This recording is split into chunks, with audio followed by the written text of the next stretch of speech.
News live update. ഇപ്പം നമ്മുടെ രേണുസുതിയൊക്കെ വന്നിട്ടുണ്ടല്ലോ. അപ്പം രേണുസുതിയുടെ പണ്ടത്തെ അവസ്ഥയും ഇപ്പോഴത്തെ അവസ്ഥയും കൂടെ അവിടെ ഒരു ഡെമോ കാണിക്കുന്നുണ്ട്. ആരൊക്കെ ചേർന്നാണെന്നറിയാമോ? ശാരികയും സരികയും ബിന്നിയും നമ്മുടെ നൂറയും നിവിനും രേണുസുതിയും ചേർന്ന്. അപ്പം രേണുസുതി പണ്ടത്തെ കണക്കല്ല, പുറത്തൊക്കെ ഭയങ്കര വീഡിയോ വൈറലാണ്. ബെഡ്റൂം വരെ എത്തിയിട്ടുണ്ട് വീഡിയോകളെന്ന് ആര് പറയുന്നുണ്ട്?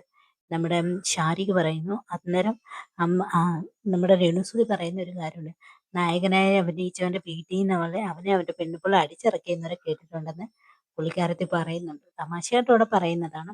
പിന്നെ അതിനുശേഷം നിവിൻ പറയുന്നുണ്ട് എങ്ങനെയാണ് ഇപ്പോഴത്തെ സാഹചര്യം എന്ന് വെച്ചാൽ അത് ഡെമോ ആയിട്ട് കാണിക്കാനായിട്ട്. എന്ന് വെച്ചാൽ രേണുസുതി ഇപ്പം വെളിയിലൊക്കെയാണല്ലോ സഞ്ചരിക്കുന്നത്. അവിടെ തിരിച്ച് എയർപോർട്ടിൽ ഇറക്കുമ്പോൾ ഫാൻസുകാർ വന്ന് രേണുസുതിയോട് എങ്ങനെയാണ് പെരുമാറുന്നതെന്നൊരു ഡെമോ കാണിക്കുന്നുണ്ട് അവിടെ രേണുസുതി.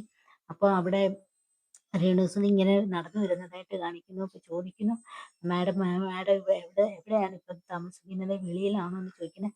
മാഡത്തിന് ബാങ്ക് അക്കൗണ്ട് കാണിക്കുമെന്ന് ചോദിക്കുന്നു. അന്നേരം അപ്പം മാഡം പറയുന്നു, പണ്ടൊക്കെ ഞാൻ കാണിക്കുമായിരുന്നു, ഇനി ഞാൻ കാണിക്കത്തില്ലെന്ന് പറയുന്നു. അന്നേരം ചോദിക്കുന്നു, മാഡത്തിന്റെ കയ്യിൽ കിടക്കുന്ന ഡയമണ്ട് റിങ് എവിടെ നിന്ന് കിട്ടിയതാണെന്ന് ചോദിക്കുന്നു. അത് ഗിഫ്റ്റായിട്ട് കിട്ടിയതാണെന്ന് പുള്ളിക്കാരത്തി പറയുന്നു. അങ്ങനെയൊക്കെയുള്ള ചെറിയ ചെറിയ സീനുകൾ അവിടെ കാണിക്കുന്നുണ്ട് കേട്ടോ. ഇപ്പൊ പണ്ടത്തെ കണക്കല്ല രേണുസുതി. ഞാൻ നോക്കിയിട്ട് ഇപ്പൊ ബിഗ് ബോസിൽ നിന്ന് ഇറങ്ങിയതിനകത്ത് എന്ത് പ്രശ്നമോ എന്ത് വഴക്ക് അങ്ങോട്ടും ഇങ്ങോട്ടും ചെളിവാരി എറിയക്കും കുറ്റം പറച്ചിലും കൊതിയെന്ന് എല്ലാവരും വന്നിരുന്ന് അവിടെ പ്രകടിപ്പിക്കുന്നത്.